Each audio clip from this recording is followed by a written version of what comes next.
संसद में बाबा साहब ने ले परवन गृह मंत्री अमित शाह जको बयान दिनो बी बयान ने लेन बोलिया हेमाराम जी कहो देश की जनता के हाथ है। बीजेपी के नेताओं में भी है आक्रोश को माहौल, पण बीजेपी का नेता मजबूरी में बोल नहीं सके। नमस्कार, रोम रोम, हूँ थोड़ा देसी पत्रकार देसी देख बिगर ब्रेक लाइक सिर मत अंगूठो टेक। हमें दिनों में पूरे देश के में एक बयान पूरो के जूँ चर्चा में बिंगो हर कोई आदमी विरोध करने में लागूड़ो है। तो हूँ थोड़ा बता दूँ कि देश की संसद के में गृह मंत्री अमित शाह जको बाबा साहब अम्बेडकर जी ले परवन बयान दिनो है बी बयान ने लेन हर कोई निंदा करने में लागूड़ा है। एन इत बाड़मेर के मोई पुराणिया मंत्री जी हेमाराम जी चौधरी ई बयान ने लेन कहो कि भाई ए जको अमित शाह बयान दिनो है बी बयान ने लेन पूरे देश की मिनख निंदा करे है। एन इंग हाथ है और बयान बीजेपी के नेताओं ने कोई हकरो को लाग्यो नहीं, पण बे मजबूरी में बोल नहीं सके है। हाथ बोए कहो कि भाई आ तो बाबा साहब की के जो पूरी देन है बिंकार ने आज चाह बेचने वालों देश को मालिक प्रधानमंत्री बन गयो, अमित शाह ही गृह मंत्री बन गया।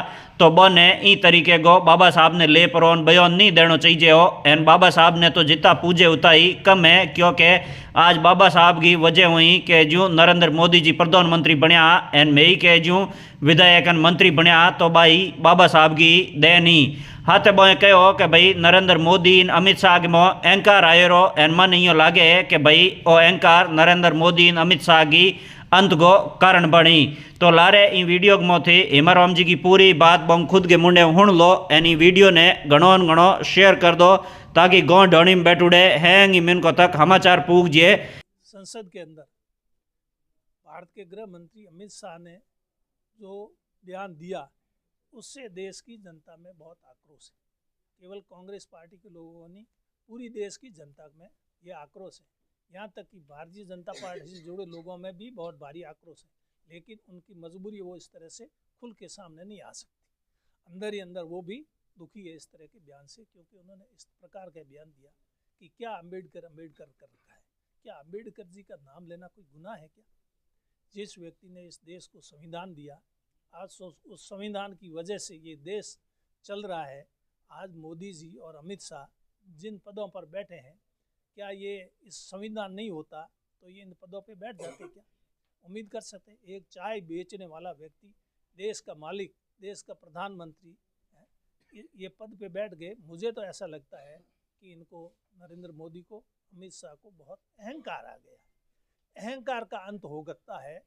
राजा रावण में अहंकार आया था, उसका अंत हुआ था। मुझे लगता है ये अहंकार इनका अंत करेंगे, यही एक इनके अंत का जरिया मुझे लग रहा है। तो अहंकार नहीं करना चाहिए इनको।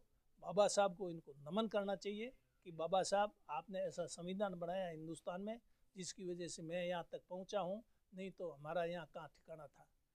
हिंदुस्तान में राज करने वाले कोई और थे, हम लोग भी यहाँ तक पहुँचे हैं तो ये बाबा साहब के दिए हुए संविधान की वजह से पहुँचे, नहीं तो हम भी खेत के अंदर काम करते, खेती बाड़ी का, मवेशी चराते, यहाँ तक पहुँचने का कोई सवाल ही नहीं होता। तो बाबा साहब की जो देन है इस देश को, वो और किसी व्यक्ति की ऐसी देन नहीं, और उसको तो पूजा जाए तो जितना पूजा जाए। नाम बार बार अम्बेडकर अम्बेडकर लेने की बात तो अलग है, उनको पूजा जाए तो ही कम है। हम तो उनको भगवान के रूप में मानते हैं, क्योंकि हम उनकी वजह से आज हम इस स्थिति में पहुँचे हैं। तो हम बाबा साहब को कतई भूल नहीं सकते, और बाबा साहब के बारे में वो इस प्रकार की टिप्पणी करते हैं तो लोगों में आक्रोश होना स्वाभाविक है।